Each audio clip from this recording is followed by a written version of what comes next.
And Lamar Waldron is with us, the historian and author. His most recent book, Watergate, The Hidden History, the website watergatethehiddenhistory.com. Lamar, welcome back.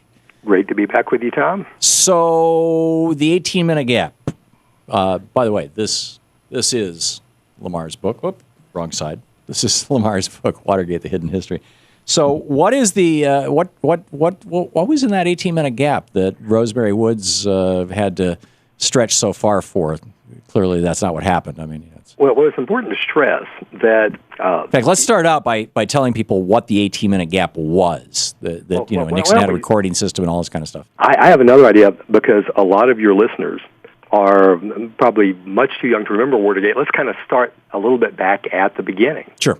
About what Watergate was all about, and actually we can let a mafia godfather tell us what Watergate was all about, because that's what we have that's brand new for the first time, is the words of an actual mafia godfather saying this is what Watergate was about, and then that will explain the gaps, and it'll be very obvious to people what it was, because people should understand that for Watergate, Nixon, all the spin they put out, the cover-up worse than the crime, all that kind of crap, that was just, spin. Nixon was a master of the media, which is why Watergate and the arrest were no impact at all on the 1972 election. None, because Nixon was such a master of the press, and the press overwhelmingly supported Nixon. The few that didn't, like the Washington Post or Newsday, Los Angeles Times, New York Times, they were the rare exceptions. So what Nixon was doing was using his political crimes unit to target his political opponents. And for Watergate, he used one of those political crimes units. He had several.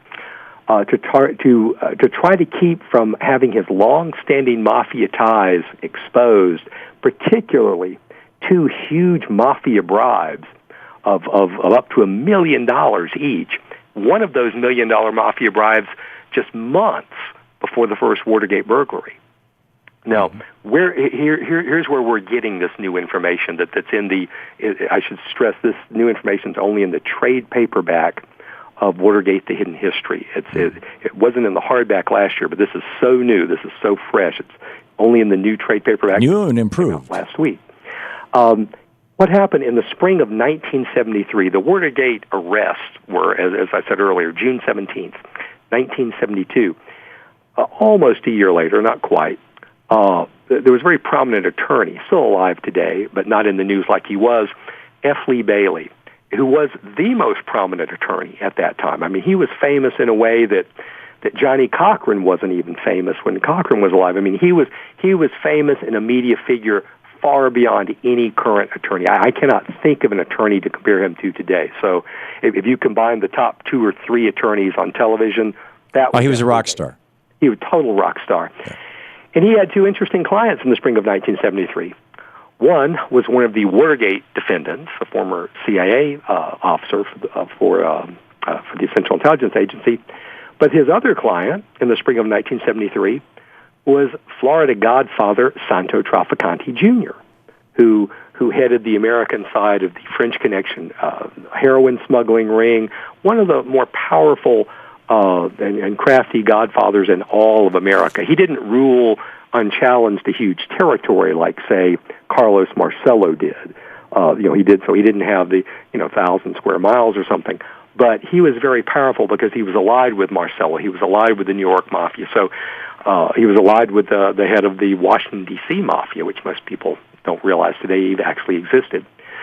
So Santo Trafficante was one of F. Lee Bailey's clients. Now, there was a young attorney by the name of Daniel Sheehan who was working for F. Lee Bailey at that time. And, Tom, you and some of your listeners, when you hear the name Daniel Sheehan, you may say, wait, I've heard that name before. Does it ring a bell with you?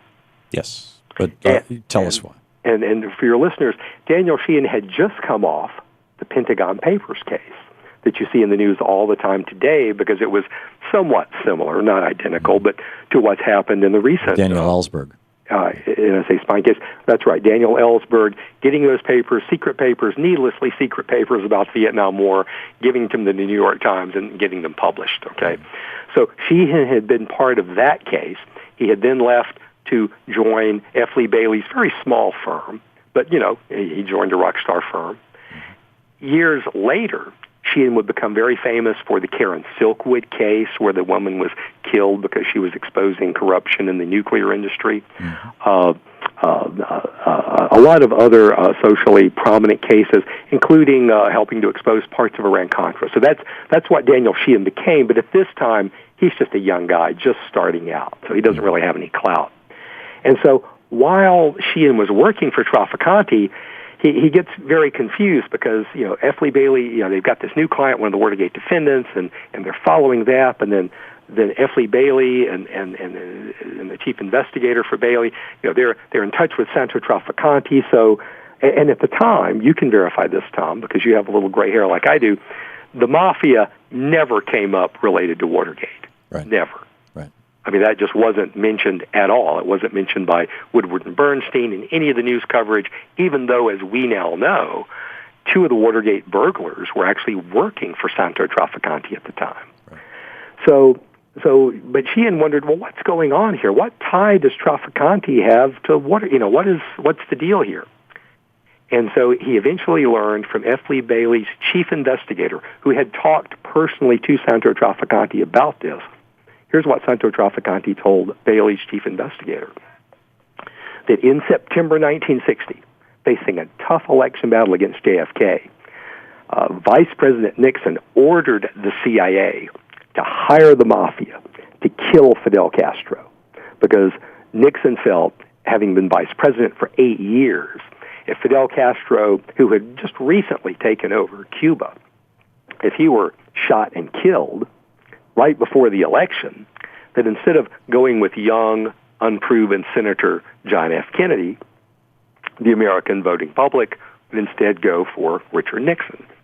And so Nixon ordered the CIA to hire the Mafia. And Nixon had been getting support from the Mafia since 1946 in his first congressional race. Right. Now, what Trafficante didn't, and by the way, Trafficante became part of those plots. So when he is talking to F. Lee Bailey's chief investigator about this, Trafficante isn't speculating. He became part of those plots in September 1960. Mm-hmm. Now, as my book points out, that same month, September 1960, Trafficante and some of the other mobsters involved in the CIA-Mafia plots for Nixon give Nixon a $500,000 bribe to stall charges against Jimmy Hoffa. So to Nixon, the plot to kill Fidel, the $500,000 bribe, that's like all one thing. That's all a lot of the same mobsters, and Trafficante is at the middle of both of those things. Mm-hmm. That's what Trafficante was using F. Lee Bailey for. He didn't want that to come out. Right. And it gets worse. As my book shows, just a few months before the first Watergate break-in, Trafficante and some of those same mobsters gave Nixon a new bribe, this time for $1 million, to let Hoffa out of prison with special conditions that the Mafia wanted, that Hoffa could not take over the Teamsters again, because the mobsters like Trafficante were much happier with the replacement of Hoffa. Hoffa could be a tough guy. Mm-hmm. And so Trafficante got along with Hoffa, but they could order around the replacement for Hoffa much easily. So that's what Trafficante was sitting on in 1973. Right. Got about a minute and a half here left. He knew about the CIA-Mafia plots, the old bribe, and most importantly, he knew about the new bribe, and he did not want all that stuff to come out. So the 18-minute gap in the tapes that Nixon was recording. So what Nixon is talking about on those tapes are things related to those CIA-Mafia plots, because the general public and the Senate Watergate Committee really didn't know about those plots. They only started to learn about those plots the following year in 1974. So Nixon admitted a lot of crimes on tape, and people have wondered, well, if he admitted all these other crimes, and he did admit a lot of felonies, what could have been so terrible? Well, what could have been so terrible was that if the CIA-Mafia plots came out, and the fact that they were mixed up with these huge bribes from the Mafia, including the one for $1 million shortly before Watergate, Nixon would have simply had to resign. Yeah. I mean, he would have been regarded as a crook. You and I remember that Nixon was the law and order president. Right. Here's yeah, what he was started on- the drug wars. I mean, you know that. That's right. And here's what was on the smoking gun tape. So why is Nixon talking about Bay of Pigs in Cuba and the Cubans and all this stuff? Well, the reason he's talking about that is Nixon, or this is from Trafficante, again, this is brand new information. Trafficante told F. Lee Bailey's chief investigator, Nixon himself asked for most of the people crew because they were veterans of the CIA-Mafia plots. So they could go in to the offices of the Democratic National Committee, headed by Bryan, look for those files, and you wouldn't have to tell anybody. You wouldn't. They knew what they were looking for. Exactly, because they had worked, so they would recognize the names, the date. They would know what they found there. So, So Watergate was all about Nixon not wanting it exposed that he was in the bag with the mob. The 18-minute tape was all about that. Basically, it was all about that. That's exactly right. I mean, to boil it down to a sentence or two. Lamar Waldron, historian and author, his new book, Watergate, The Hidden History, the new trade paperback just came out. WatergateTheHiddenHistory.com for more information. Lamar, thanks for dropping by today. Thank you so much, Tom. Great talking with you. We'll be back.